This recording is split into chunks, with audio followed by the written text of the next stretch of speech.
The night was cold, and the city looked broken under the weak light of old street lamps. The buildings stood like giants with missing teeth, their windows shattered, their walls covered in marks of fire and smoke. Trash rolled in the wind, and the sound of dripping water echoed from cracked pipes. In this place, no one cared if you lived or died. It was a city where only the desperate stayed. And somewhere in these dark streets, a teenage boy ran like his life depended on it. He was thin, his clothes torn, his shoes worn out. His chest burned as he forced himself to keep going. He had run away from everything. His family, his pain, his mistakes. He wanted to disappear, to be free. But freedom was never easy in a world where power belonged to gangs and shadows. His footsteps splashed in puddles as he turned corner after corner, hiding from the world that had already forgotten him. For a moment he stopped under a broken neon sign. The flickering red letters painted his tired face in strange light. His breath came heavy, his heart thumping against his ribs like a drum of war. He pressed his back against the wall, trying to listen. The night was alive with distant engines, with the barking of stray dogs, with whispers he could not see. But then he heard something else, something soft, almost out of place. It was not the rough sound of the city. It was gentle, like footsteps, small, careful steps. They were not the steps of a hunter, not the heavy boots of men who ruled these alleys. They were lighter, softer, almost uncertain. The boy frowned and leaned forward. His eyes followed the sound, and then he saw her. She stood under the weak glow of the broken lamp. She looked young, maybe his age, maybe a little older, but not human. Her skin shone faintly, pale like silver dust under the night. Her hair fell in dark waves that touched her shoulders. But what froze him was her eyes, or rather what covered them. A silver cloth tied tightly hid her eyes completely. She was blind. The boy's first thought was to leave. Blind or not, alien or not, she did not belong here, and helping strangers could get you killed. He had learned long ago that saving others only brought pain, yet she stood so still, her hands reaching out slowly, feeling the air, as if she was lost in a place she could not see. Hello? Her voice broke the silence. It was soft but carried something heavy inside it, something that made the boy's chest tighten. Is anyone there? The boy did not answer. He pressed himself deeper into the shadows, but she turned her head slightly, as if she could feel him even without her eyes. Her lips trembled. Please, I need help. The city was not kind. No one gave help here without taking something in return. But something in her voice, something fragile and desperate, made him step forward before he even realized it. He walked slowly, his boots crunching on gravel. The girl's head turned at the sound, her hands clenching together. She was afraid, but she did not step back. When he stood close, she whispered, "Can you guide me?" The boy studied her. She wore a cloak torn at the edges, dust covering the hem. Her hands were scratched, her voice carried exhaustion. Whoever she was, she had been walking alone for a long time. Blind, lost in a city full of hunters. It made no sense. Where are you going? The boy finally asked. His voice was low, rough, almost harsh. The old space docks, she answered quickly as if the words were prepared. I must reach them, please. The boy's eyes narrowed. The docks were dangerous, crawling with gangs, smugglers, and men who killed for a handful of credits. Why would a blind alien girl want to go there? Nothing about her story fit. But before he could ask more, a sound broke through the night. From the rooftops came the scrape of metal. From the shadows came the whisper of movement. The boy felt his skin crawl. Someone was watching. The girl tensed, her hands clutching her cloak. They are near, she whispered. The boy's heart raced. He looked around, seeing nothing, but he felt it, eyes in the dark, predators waiting. Whoever they were hunting her. And now, because he had stepped forward, they were hunting him too. For a second, he thought of running. He could leave her behind, vanish into the alleys, survive another night. But as she stood there, blind and trembling, something inside him shifted. He had run all his life, from his home, from his past, from his pain. But maybe, just maybe, this time he could stop running. The hunters moved closer. The boy clenched his fists. The blind alien girl lifted her chin, her voice steady despite her fear. Will you guide me? She asked again. And in that moment, with danger closing in from every side, the runaway teen made a choice. The boy's breath came fast as he pulled the blind alien girl into the shadow of a broken wall. His ears strained for the sound of footsteps, but the hunters moved like ghosts. The city was never quiet, yet in this moment the silence pressed heavy. broken only by the girl's quick breathing and the distant drip of water. "Stay close," he whispered. His voice was sharp, but his hand trembled as he reached for her arm. She held on tightly, her fingers surprisingly strong. For someone blind, she moved with strange confidence, as if her ears and skin could sense every shift in the air. They slipped down a narrow alley where the lights had long died. The walls closed in on them, wet bricks slick with moss. Rats scurried across their path, but the girl didn't flinch. Instead, she tilted her head, listening. "They are above us," she murmured. The boy froze. He looked up but saw only black rooftops. "How do you know?" She only tightened her grip. "I hear them. Their boots scrape. Their breath is heavy. They are not far." Her words made his stomach twist. Whoever these hunters were, they weren't ordinary thugs. They moved with discipline like trained predators. They turned left, then right, weaving deeper into the city's forgotten veins. The boy knew these paths well. He had lived on the run long enough to map them in his mind. Yet every turn brought the same truth. The hunters followed. Finally, when they paused in the ruins of an old factory, the boy spun on her. "Who are you?" he demanded. His voice cracked with frustration. "Why are they after you? You don't belong here." She stood still, her silver cloth glinting faintly in the weak moonlight. For a long moment she did not speak. Her lips parted as if she wanted to lie, but then she seemed to change her mind. "I am not only a girl," she whispered. "I am a daughter." The boy frowned. "A daughter of who?" Her voice dropped as if the shadows themselves could hear. "Of a man who rules more than planets. A man who controls the trade of shadows, the flow of blood, the chains of fear. My father is the king of the underworld." The boy stepped back. His stomach dropped like a stone. He had heard stories of this alien lord, rumors whispered in dark alleys. A being whose word could topple governments, whose enemies vanished without a trace, whose empire stretched across stars. No one crossed him and lived. "And you ran from him?" The boy's voice shook with disbelief. Her head dipped. "I ran because he would use me. Because my life is not mine. They hunt me to drag me back to his chains." Her words carried sorrow but also steel. The boy's fists clenched. He wanted to walk away. This was too much. A runaway teen guiding the blind daughter of a galactic crime lord. Madness. It was not his fight. But then she turned her face toward him, though she could not see him. "You are already part of this. They saw you with me. If they catch me, they will not spare you." Her words cut deep. She was right. The moment he had stepped from the shadows, his fate had twisted into hers. Before he could answer, a crash echoed through the factory. The hunters had found them. Figures moved in the dark, tall and silent, weapons glowing faintly blue. "Run!" the boy hissed. He grabbed her hand, pulling her through a half-collapsed doorway. They stumbled into the night again, boots pounding broken ground. Bolts of light seared past them, striking walls, tearing holes into rusted metal. The girl stumbled but did not fall. Her senses guided her, keeping her steps steady even when the boy nearly tripped. They reached a narrow bridge over a black river. The boy's lungs screamed for air, but the hunters were right behind. He glanced down at the rushing water below. Jumping meant death.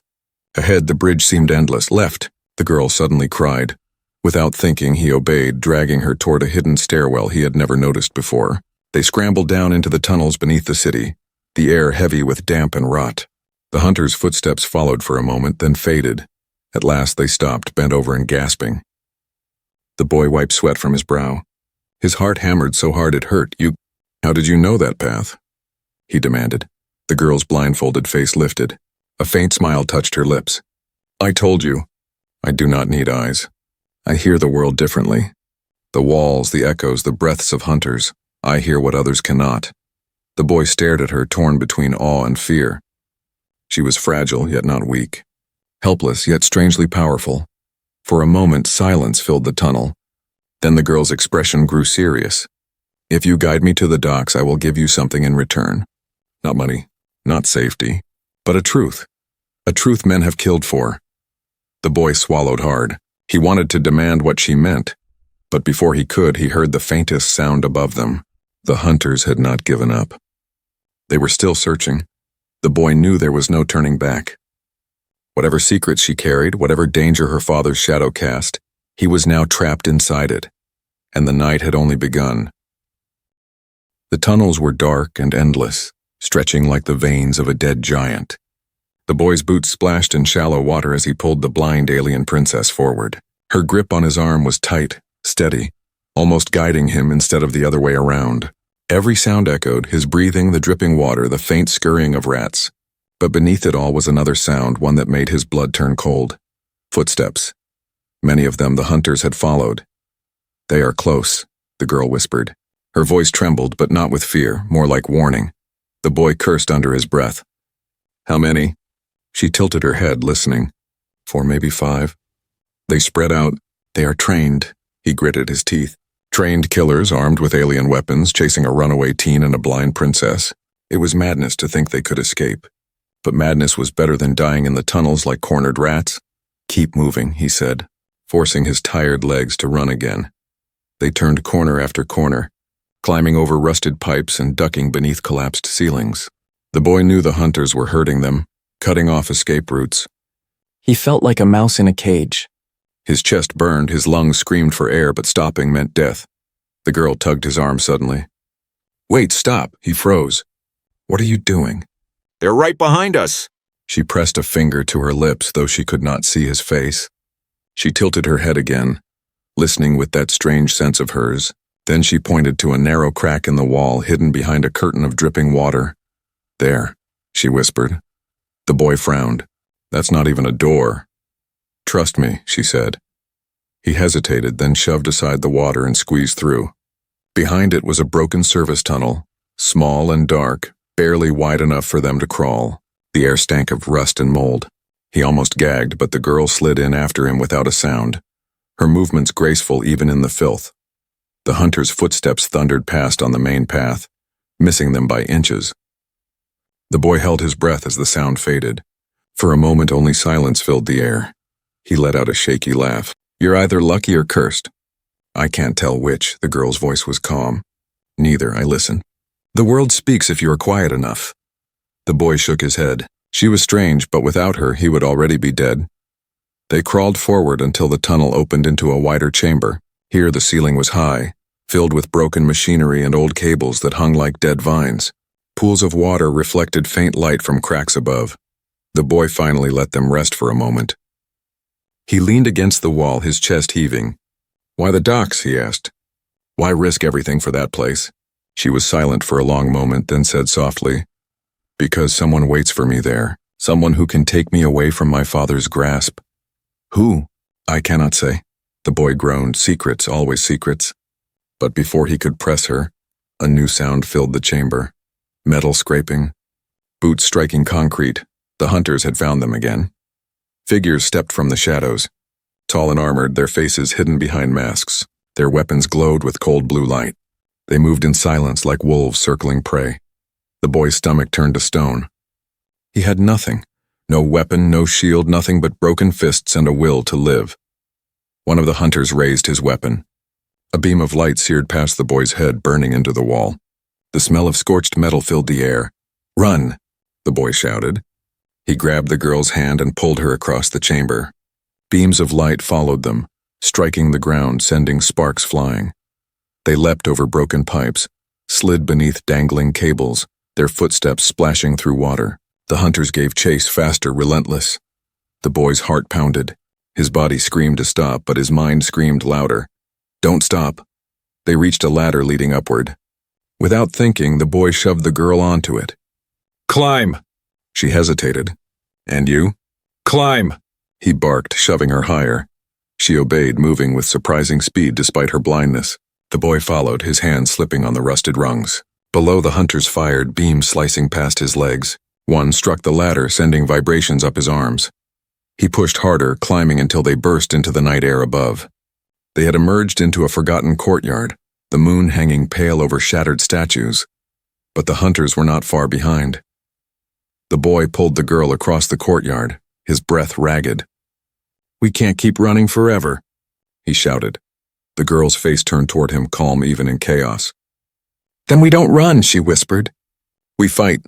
The boy stared at her. "Fight? With what?" "With courage," she said simply. The hunters climbed out of the tunnel behind them, weapons glowing. The boy's body trembled with exhaustion, but he clenched his fists anyway. Maybe he couldn't win. Maybe he would die here. But for the first time in his life, he was not running from his fear. He was standing in it. And that changed everything. The courtyard was silent for a heartbeat, broken only by the boy's ragged breathing. The night sky stretched above them, a pale moon casting long shadows across the cracked stones. The blind alien girl stood straight, her silver cloth glowing faintly in the moonlight.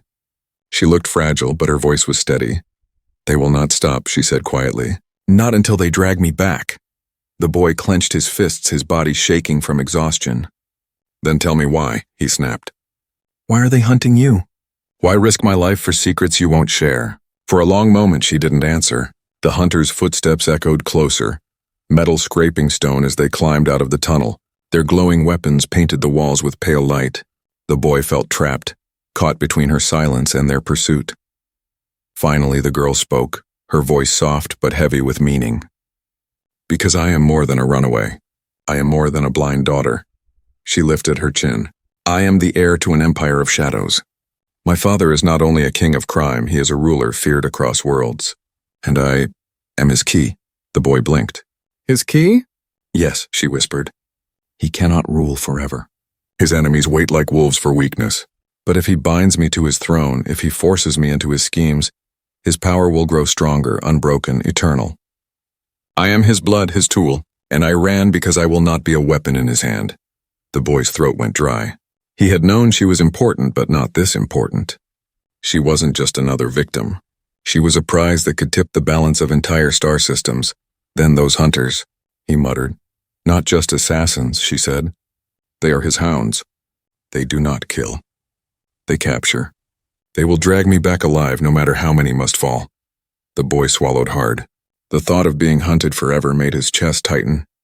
He wanted to leave, to run from her and vanish into the shadows of the city. Yet he couldn't. Something inside him kept pulling him closer instead of farther away. The hunters stepped into the courtyard, spreading out in silence. Their weapons hummed with low energy, glowing like fireflies of death. One raised his mask slightly, revealing pale, scarred skin beneath. His voice was flat and cold. "Princess, enough games. Come home." The girl's face hardened. "I am not your prisoner." The hunter tilted his head. "Then your guide dies first." His weapon shifted toward the boy. Before the boy could react, the girl stepped forward. Her hand lifted, small and delicate, but her voice rang with steel. "Touch him, and my father will have your heads. He values me too much to see me harmed." The hunters hesitated. The boy realized her words were true. She was leverage even against her own captors. They could not risk her being damaged. Using the moment, the boy grabbed a loose pipe from the ground. His hands shook, but he raised it like a weapon. "Back off," he growled. The hunters laughed, low and cruel. They were armed with alien tech, and he was nothing but a runaway with a rusted pipe. Yet for some reason he did not lower it. The girl turned her head toward him, her blindfold gleaming in the moonlight. "Do you see now?" she whispered. "Do you understand the truth? I am not safe. You are not safe. Anyone near me is swallowed by my father's shadow." The boy's chest burned with fear and anger. He should leave. He should abandon her. But he remembered her voice when she first begged for help, soft and trembling, yet full of something more. Hope. He tightened his grip on the pipe. "I don't care who your father is," he said through clenched teeth. "I'm not letting them take you." The hunters moved forward, weapons glowing brighter. The girl's lips curved into the faintest smile. "Then you are braver than most men I have ever met." Light burst across the courtyard as the hunters attacked. Bolts of energy seared through the air. The boy swung wildly, the pipe clashing against armored hands. Sparks flew, shouts echoed, and chaos filled the night. For every strike he landed, 2 more came back. He was battered, pushed to the edge, but he refused to fall. The girl stayed behind him, her head tilted, whispering warnings. Left, now right. Duck. Somehow she guided him even though she could not see. They fought as one, broken human and blind princess, against trained killers. At last, a crack of sound split the night. Somewhere above, a signal flare rose into the sky, red and burning. The hunters froze for a moment, their leader raising a hand. "They've found us," the girl whispered. "More will come," the boy's heart sank. More hunters. More shadows. The fight had only begun. The girl turned to him, her face pale but calm. "Now you know the truth. Will you still walk beside me?" The boy stared at her, chest heaving, pipe dripping with blood and sparks. He knew the answer would change his life forever. The boy's grip on the rusted pipe was weak, his arms heavy, but he did not let it drop. The hunters had paused after the flare, their glowing weapons still aimed, their masked faces unreadable. The courtyard seemed frozen, as if the entire city held its breath. The blind princess stood tall beside him, her silver cloth shining under the moon. "They will not retreat," she whispered. "They wait for reinforcements." The boy's chest burned. He could not fight more of them. They would both be dragged back in chains. His only hope was escape. He looked around desperately for a way out. That was when he saw him, someone stepping from the shadows of a ruined archway. A boy not much older than himself with sharp eyes and a sly grin. "Here," the newcomer hissed, waving them over. "This way." The boy froze. He knew that face. The newcomer was Caden, a street runner like him. They had crossed paths many times in the city's alleys, sometimes allies, sometimes rivals. Caden was fast, clever, and above all a survivor. The hunters glanced at him but did not fire. Perhaps they thought he was just another rat of the city. The runaway's heart leapt with hope. Caden knew shortcuts, knew hiding places. If anyone could outsmart these hunters, it was him. Without hesitation, he grabbed the princess's hand and pulled her toward the archway. The hunters fired, bolts slicing past them, but Caden guided them into a narrow passage, twisting and turning until the noise of pursuit faded. Finally, they collapsed into the ruins of an old theater, dust and broken seats around them like the bones of a giant. The boy leaned against a cracked wall, panting. "You saved us," he gasped. Caden grinned, his eyes glinting in the dark. "Of course. Old friends help each other, don't they?" The runaway nodded, relief flooding through him. For the first time in hours, he felt a flicker of safety. The princess stood silent beside him, listening, her blindfolded face unreadable. But then something shifted. Caden's smile lingered too long, too sharp. His hand slipped into his coat, and when it came out, it held a small communicator, its red light blinking faintly. The boy's stomach dropped. "No," Caden's grin widened. "Sorry, old friend. Do you know how much your little companion is worth? The Underworld would pay more than I could dream of. Enough to buy freedom. Enough to live like a king." The princess stiffened. Her voice was calm, but her words cut like ice. "You betrayed us," Caden shrugged. "Don't take it personal. Survival, that's all. Isn't that what we street rats do?" The runaway's hands shook. His chest burned with rage. "You'll hand her over to them? After what they'll do to her?" Caden laughed bitterly. "What do I care? Her father's shadow already owns this city. If she goes back, maybe I get spared when he takes control. Better her chains than mine." The boy lunged forward, pipe raised, but Caden stepped back, pulling a small blade from his belt. Its edge gleamed under the moonlight. "Don't try it," Caden warned. "I'll call them right now. They'll be here in minutes." The runaway froze, torn between fury and fear. He had trusted Caden. For one brief moment, he had believed in loyalty. But now he realized betrayal was sharper than any blade. The princess spoke then, her voice low but commanding. "You think you will be safe if you return me? You are wrong. My father rewards no traitors. He will use you, and then discard you." Caden's jaw tightened, but his eyes flickered with doubt. For a heartbeat, the boy saw hesitation. Then Caden snarled, shoving the communicator toward his mouth. The runaway acted. He swung the pipe with all his strength. The weapon struck Caden's hand, sending the communicator crashing to the floor.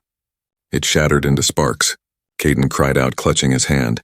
The boy pressed forward, rage blazing in his chest. "You are my friend," he shouted, his voice breaking. "And you sold us out." Caden kicked him back, the blade flashing dangerously close. The two crashed into broken seats, fighting in the dust. The boy's pipe struck against the blade, sparks flying. Caden was faster, stronger, fueled by greed. But the runaway fought like a cornered animal, wild and desperate. The princess stood back, listening, her head tilting with every clash. She could not see, but she whispered warnings again. "Left, strike now. Duck, behind you!" Her voice became his eyes, her words guiding his every move. At last, the boy struck Caden across the face. Blood sprayed and the blade clattered to the ground. Caden collapsed, groaning.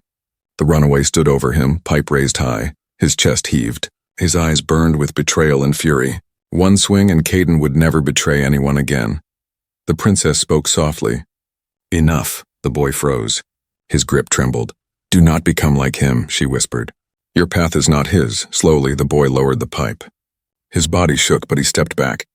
Caden lay bleeding on the floor, broken but alive. The boy turned to the princess, his voice raw. We can't trust anyone. Not even friends, she nodded. That is the truth of my father's shadow.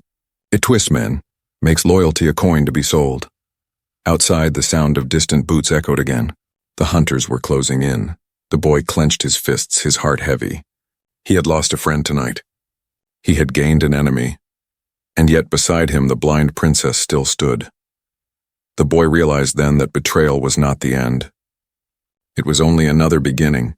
The ruins of the old theater shook with echoes of boots.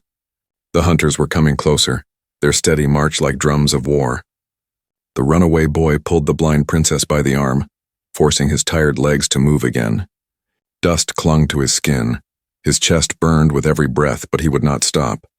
They slipped into the back halls of the theater, climbing over broken beams and shattered walls. The night air seeped in through cracks, cold and sharp. Yet no matter how far they ran, the shadow of pursuit clung to them.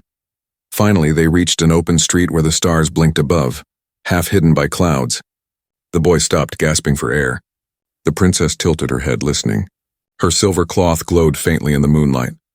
They are still coming, she whispered. The boy cursed. Will they ever stop? No, she said simply. Not until I am returned. My father does not forgive.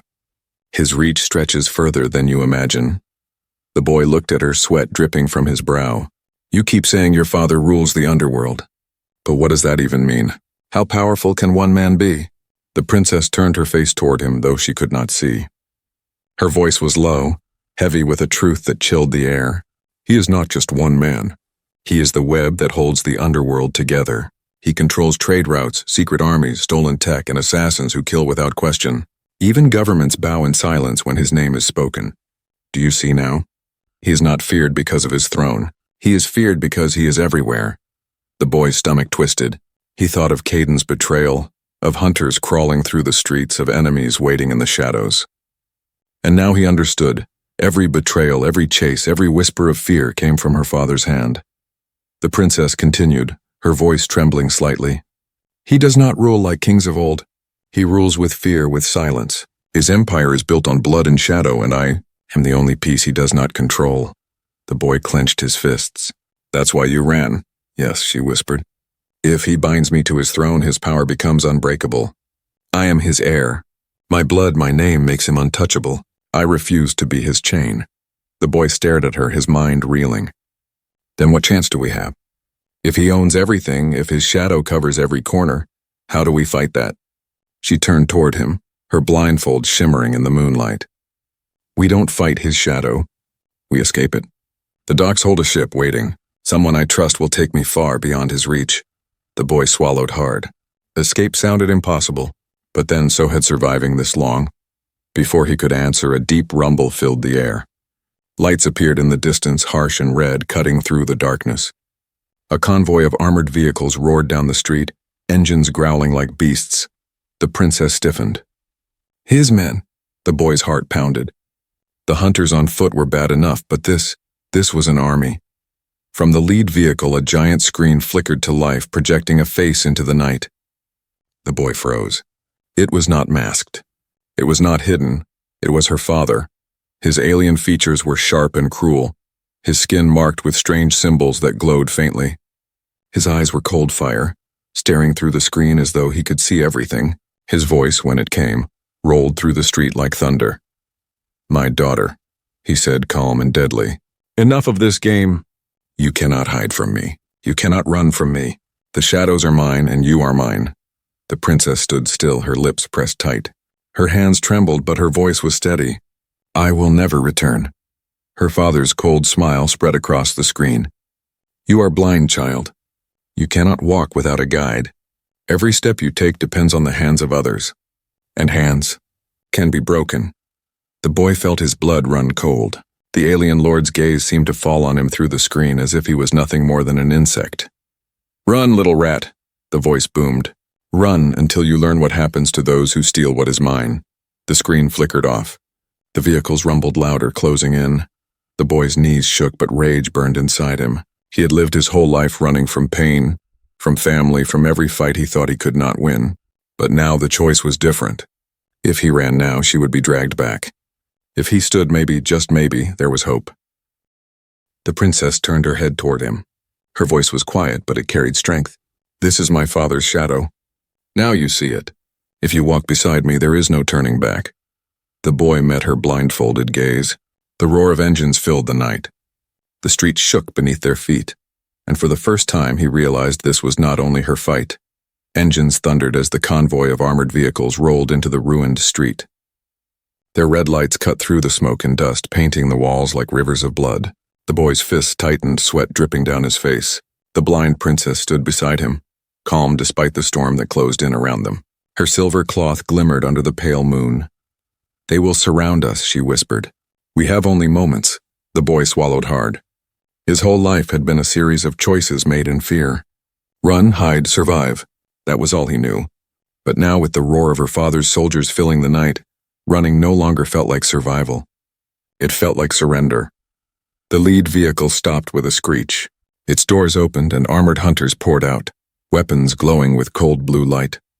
They spread across the street like wolves, eyes locked on their prey. The boy raised his rusted pipe, his heart hammering. It was nothing against alien weapons, but it was all he had. The hunters advanced. One lifted his weapon, but before he could fire, the princess raised her hand. Her voice rang sharp and clear, cutting through the chaos. "Touch him and my father will burn you alive. He values me too much to see me harmed." The hunters froze, uncertain. The boy saw it, the hesitation, the flicker of doubt.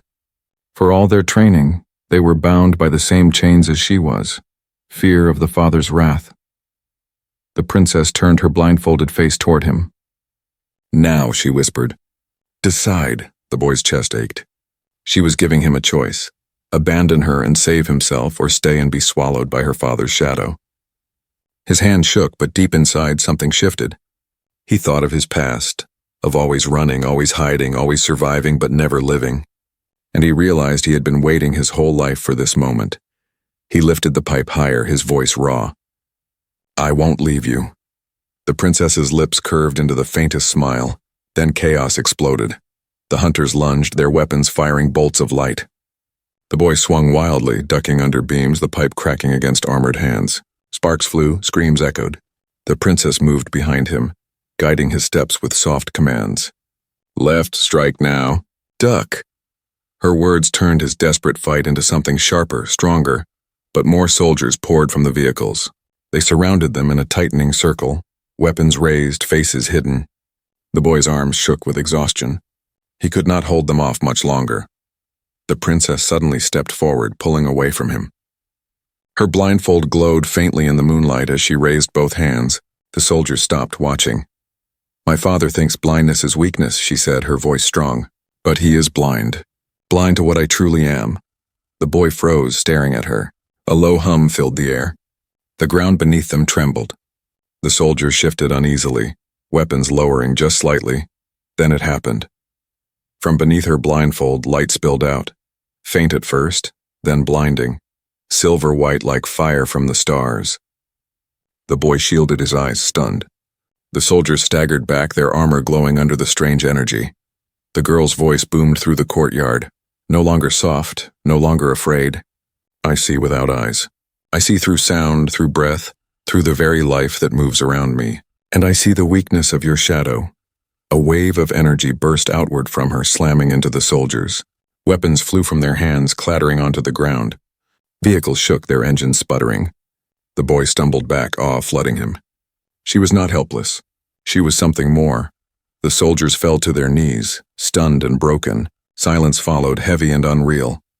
The princess lowered her hands, the glow fading back beneath the silver cloth. She swayed, exhaustion written in her trembling body. The boy rushed to her side, catching her before she fell. "You," he whispered. "You're not blind at all." She shook her head weakly. "No, I am blind to sight, but not to truth." Before he could speak, a voice filled the air again. Her father's voice booming from the giant screen mounted on the lead vehicle, his face twisted with fury, his eyes burning like fire. "So," he growled, "you reveal yourself. Power wasted on a foolish child. You think this changes anything? You think a runaway boy and a blind daughter can defy me?" His laughter rolled like thunder. The galaxy itself will kneel, and you will crawl back to me in chains. The screen flickered off. The soldiers stirred, slowly recovering. The boy looked at the princess. She was weak, leaning heavily on him, but her jaw was set. "We must go," she whispered. "The docks, now." The boy nodded, his chest blazing with determination. He no longer cared about the impossible odds. He no longer cared about the danger. He had chosen. As they limped through the broken streets, the boy realized something. He was no longer a runaway. No longer just surviving. He was a fighter. And beside him walked a princess who had defied the shadows of an empire. Their journey was not over. It had only just begun.